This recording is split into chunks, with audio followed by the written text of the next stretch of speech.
Assalamualaikum warahmatullahi wabarakatuh. Perkenalkan, saya Pita Bintang Aprianti. Saya merupakan mahasiswa Universitas Pamulang, Fakultas Ekonomi Bisnis, Prodi Akuntansi semester 2. Di sini kelas 02 Saker 006 ruangan 437. Di sini saya akan mempresentasikan sebuah hasil kerja atau tugas mata kuliah statistika deskriptif ya. Untuk pembahasannya, di sini kita membahas materi pertemuan 19. Kita merupakan kelompok 7. Dalam kelompok 7 ini terdapat 4 anggota. Yang pertama yaitu Kavia Adinda Purnama, yang kedua ada Vina Mutiara, yang ketiga ada saya sendiri, Pita Bintang Aprianti, dan yang keempat ada Yoci Andeski. Oke, kita lanjut untuk ke materinya. Di sini saya akan menjelaskan tentang materi pertemuan 19, yaitu yang pertama adalah variabel acak. Definisi dari variabel acak itu sendiri yaitu nilai numerik yang ditentukan oleh hasil dari suatu eksperimen statistik. Nilai numerik ya. Jadi variabel ini memetakan titik sampel atau bisa ditulis dengan simbol S ke himpunan bilangan real, atau ditulis dengan simbol R dengan X kecil. Contohnya yaitu pada pelemparan 2 koin, yang dimana ruang sampel S-nya itu ada G, G dalam kurung, G, A dalam kurung, A, G dalam kurung, dan A, dalam kurung. Jika X adalah banyaknya sisi gambar atau G yang muncul, maka R atau bilangan realnya hasilnya itu adalah 0,1,2 dalam kurung, dimana X, G, itu nilainya adalah 0 dan X, G, A itu adalah nilainya itu adalah 1. Untuk X, A, G itu nilainya sama ya teman-teman, 1. Dan untuk X, A, itu nilainya 2. Jadi untuk hasilnya dari pelemparan 2 koin itu adalah 0,1,2 dalam kurung ya. Dan dalam variabel acak ini terdapat 2 jenis. Yang pertama yaitu variabel acak diskrit, dan yang kedua adalah variabel acak kontinu. Di mana variabel acak diskrit ini yaitu memiliki nilai-nilai yang terhingga atau tak terhingga namun terbilang. Jadi contoh dari variabel acak diskrit ini itu seperti yang contoh di atas tadi ya teman-teman, yaitu pelemparan 2 koin. Itu merupakan contoh variabel acak diskrit yang nilai-nilainya itu terbilang, ada bilangannya gitu, terbilang. Ya seperti itu. Untuk variabel acak kontinu memiliki semua nilai dalam suatu interval yang terhingga, jumlah bilangannya tak terhingga dan berbilang. Untuk jumlah bilangannya itu contohnya itu kayak tinggi badan, berat badan. Nah, itu bilangan-bilangan tersebut itu merupakan variabel acak kontinu. Jadi beda dari variabel acak diskrit. Variabel acak diskrit itu tadi Contohnya kayak pelemparan 2 koin atau yang lain-lain, atau kalau misalnya variabel asa kontinu itu tadi eh, nilai tinggi badan atau nilai berat badan gitu. Nah, untuk materi selanjutnya itu akan dijelaskan oleh teman saya. Jadi cukup sekian dari saya. Terima kasih. Saya Vina Mutiara. Saya di sini akan menjelaskan dari yang sebelumnya udah kita jelasin. Saya ingin melanjutkan, yaitu di sini ada distribusi binomial. Konsep dasar distribusi binomial ada 2, yaitu menghitung probabilitas sejumlah keberhasilan atau X dalam N kali percobaan saling bebas. Yang kedua ada setiap percobaan hanya memiliki 2 hasil, yaitu sukses atau gagal. Dan kemudian ada ciri-ciri percobaan binomial. Yang pertama ada percobaan diulang sebanyak N kali. Yang kedua, setiap hasil percobaan dibedakan menjadi sukses dalam kurung S dan gagal G. Yang ketiga ada probabilitas sukses dalam kurung P dan gagal Q sama dengan 1 min P adalah tetap pada setiap pengulangan.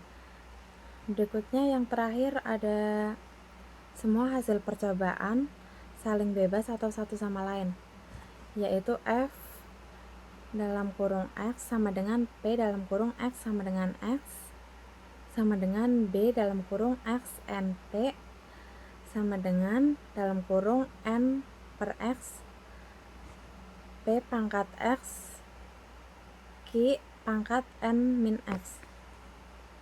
P dan Q disebut sebagai parameter.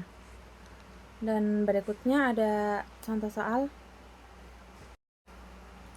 Baik, di sini ada contoh soal, yaitu seorang penjual mengatakan bahwa 25% dari seluruh barang dagangannya rusak akibat truk yang membawa barang itu mengalami kecelakaan. Jika seorang membeli barang dagangannya tersebut sebanyak 10 buah, situasi penjual menyatakan 25% adalah P sama dengan 0,25 barangnya rusak. Dan seorang pembeli mengambil 10 buah, yaitu N sama dengan 10. N sama dengan 10, P sama dengan 0,25, Q sama dengan 0,75. Nah, pertanyaan pertama, probabilitas mendapatkan 5 barang cacat, yaitu X sama dengan 5. Bisa dikerjakan.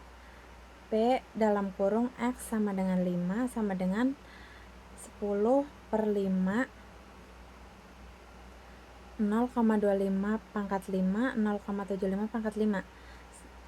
Terus disitu dijumlahin hasilnya 0,0584,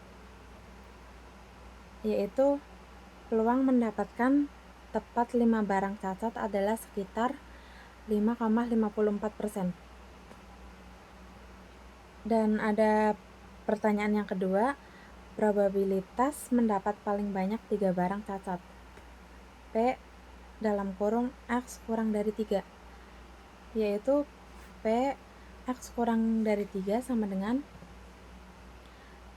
P dalam kurung X sama dengan 0 ditambah P X sama dengan 1 ditambah P X sama dengan 2 terus ditambah P X sama dengan 3. Jadi kurang dari 3 tuh P nya itu ada 3. Dan ini setiap P itu dijumlahin hasilnya 0,0563 tambah 0,1877 tambah 0,2816 ditambah 0,2503. Dari situ dijumlahin semuanya, hasilnya jadinya 0,7759. Jadi peluang maksimal 3 barang cacat adalah 77,59%. Baik, perkenalkan nama saya Via Dinda Purnama. Pada slide selanjutnya, kita akan membahas distribusi Poisson sebagai pendekatan dari distribusi binomial. Konsep dasarnya adalah distribusi Poisson digunakan ketika nilai n sangat besar dan P sangat kecil. Misalnya menghitung binomial akan sulit jika n 1000 dan P 0,0002. Kemudian ini adalah rumus distribusi Poisson. F dari X sama dengan peluang X sama dengan X, yaitu E pangkat minus U dikalikan U pangkat X dan dibagi X faktorial. Nilai U sendiri itu berasal dari N dikalikan P. Syarat hasil kali U sama dengan N kali P harus tetap. U disebut parameter rata-rata. Selanjutnya kita masuk ke contoh soalnya. Di sini dijelaskan bahwa 1 dari 1000 sarjana berlangganan. Jadi P sama dengan 0,001 dan surat dikirim 100, sehingga N sama dengan 100. Kita diminta mencari peluang seseorang menerima 2 surat. Pertama, kita hitung U, yaitu N dikalikan dengan P. 100 dikalikan 0,001, hasilnya 0,1. Kedua, kita hitung peluang X sama dengan 2. Rumusnya E pangkat minus 0,1 dikalikan 0,1 pangkat 2, lalu dibagi 2 faktorial. Hasilnya adalah 0,0045. Jadi, peluang menerima 2 surat langganan adalah sekitar 0,0045 atau sama dengan 0,45%. Baik, di sini untuk slide selanjutnya kita akan membahas distribusi hipergeometrik. Di sini ada konsep dasar, yaitu distribusi hipergeometrik digunakan untuk mengambil sampel acak sebanyak n tanpa pengembalian dari populasi n yang terbatas, karena tanpa pengembalian maka percobaan tidak saling bebas. Populasi terbagi menjadi 2 jenis, misalnya M untuk merah dan N minus M untuk putih. Di sini ada rumusnya. PX sama dengan K sama dengan kombinasi M pilih K dikali kombinasi N minus M pilih N minus K dibagi kombinasi N pilih N. Dan selanjutnya ada dari sebuah kantong yang berisi 10 bola merah dan 5 bola putih diambil 3 bola secara acak. Berapa peluang diperoleh 2 bola merah?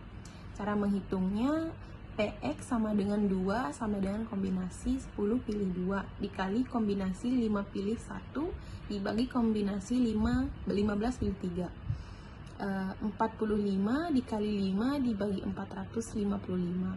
Untuk hasilnya 0,494505 atau sekitar 49,45%.